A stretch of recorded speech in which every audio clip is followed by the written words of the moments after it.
కొత్త హెచ్ఎండిఏ మన RRR alignment గురించి మాకు నోటిఫికేషన్ ఇవ్వడం జరిగింది. అందులో భాగంగా ఈరోజు చివరి తారీఖు రోజు 15వ తారీఖు లోపల మాకు లెటర్ ఇవ్వమని, అభ్యంతరాలు చెప్పమని నోటిఫికేషన్ ఇచ్చారు.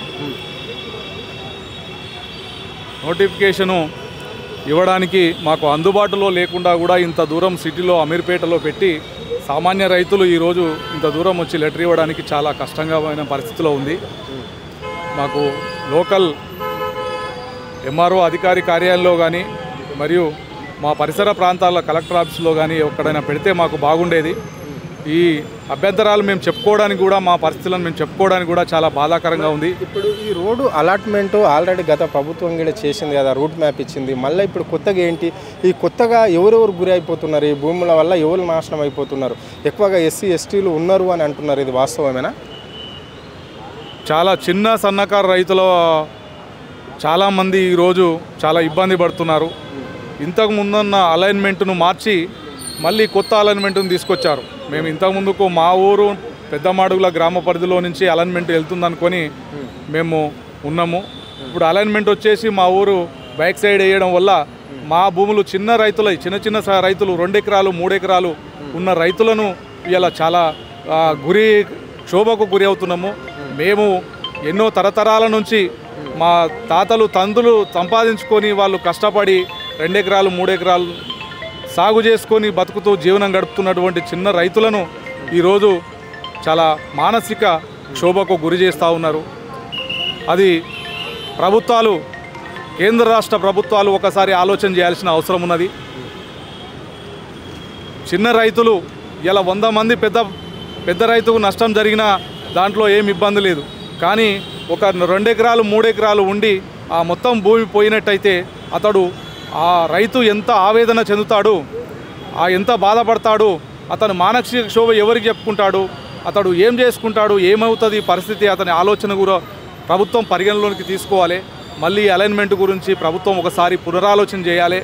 ఎంతోమంది చెప్పుకోలేని పరిస్థితులు ఉన్నారు. ఇప్పుడు సామాన్యుడు చెప్పుకోలేక ఏం చేయాలనో అర్థమైతే లేదు, ఎవరికి చెప్పుకోవాలనో అర్థమైతే లేదు. అంటే ఎవరి మెప్పు కోసము ఈ అలాట్మెంట్ ఇక్కడ చేయవలసి వచ్చింది?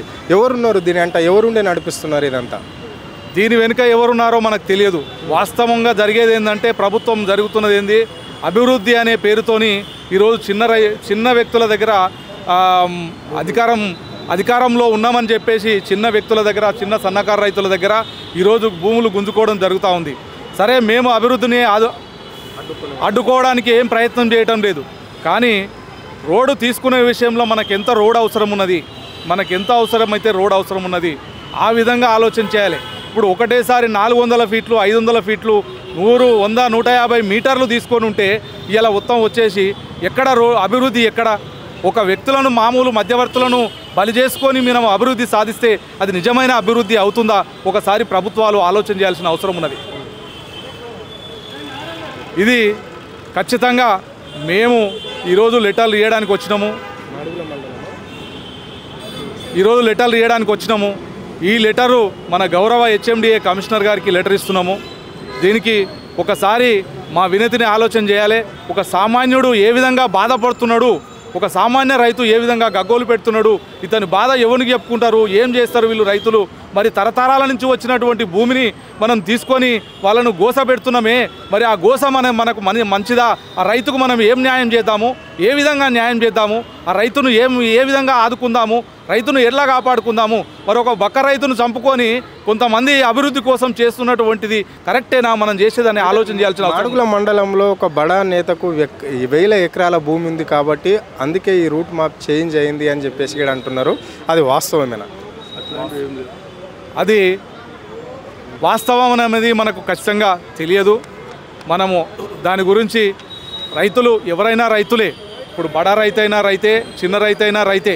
సరే, నువ్వు బడా రైతు దగ్గర 10 ఎకరాలు పోయి, ఒక 10 ఎకరాలు 20 ఎకరాలు ఉన్న దగ్గర 2 ఎకరాలు పోయి, 3 ఎకరాలు పోయి, 5 ఎకరాలు 6 ఎకరాలు మిగిలితే అతనికి ఆ నష్టపరిహారం రేటు పెరిగో ఏ విధంగానో అతనికి కవర్ అవుతుంది.